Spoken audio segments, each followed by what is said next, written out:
आमच्या प्रकाश भाऊच्या सौभाग्यवती आमच्या स्मिता वहिनी सुंटले त्यांचं जे महिलांमध्ये कार्य आहे, पेटेमधलं कार्य आहे त्यातून सर्वांनी ठरवलं की आम्हाला ही 2 जोडी काही करून नगरपालिकेत पाठवायची. आता अनेक गोष्टी आहेत, त्याचा उलगडा करावा का नाही हा माझ्यासमोर प्रश्न आहे. पण राष्ट्रवादी काँग्रेस पक्ष म्हणून या जुन्नर शहराच्या निवडणुकीला आम्ही सामोरं जात असताना दीड महिना पूर्वीच काही उमेदवार आम्ही निश्चित केले होते. त्यातला एक उमेदवार हा प्रभागामधला आम्ही निश्चित सुद्धा केला होता. पण काय झालं मला माहित नाही. पहिली मीटिंग जिल्हाध्यक्ष आले आणि त्याने बुधवारपेठच्या हॉलमध्ये घेतले, तेव्हा काही कारणास्तव ते उमेदवार जे आम्हाला निश्चित केले होते ते तिथे आले नाही. सगळे म्हणायचे असं चाललंय तसं चाललंय, म्हणजे काही काय बोल. नंतरची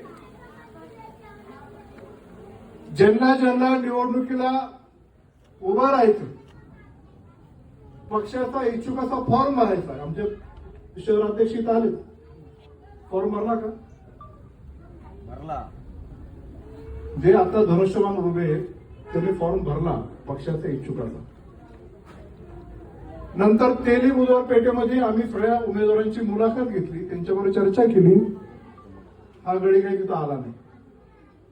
नंतर अजितदादाकडे आम्ही गेलो होतो, दादाने आम्हाला सर्वांना बोलवलं होतं. आपण सगळे भेटलो होतो मुंबईला, नाही हो, पुण्याच्या पार्टी आपल्या सगळ्यांना तिथं बोलवलं, तिथंही नाही.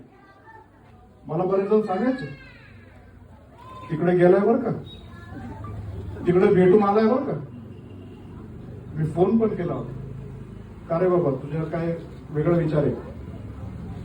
त्यांनी मला शपथपूर्वक सांगितलं, शिवाजी शेठची शपथ घेतली आणि म्हटले की शिवाजी शेठ आणि वल्लभ शेठचे 30 वर्षाचे संबंध आहेत, आमच्या कुटुंबात आम्ही असं कधी करणार.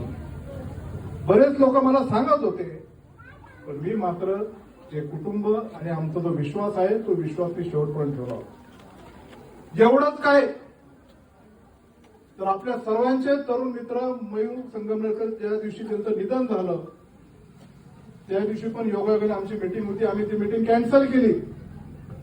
पण त्या मीटिंगच्या दिवशी मी म्हटलं इकडे हे आपल्याला चर्चा करायची आहे, दुसरा कोण जोडीदार उमेदवार करायचा आहे त्याच्या बाबतीत निश्चित आपल्याला चर्चा करून पुढे जायला लागणार आहे.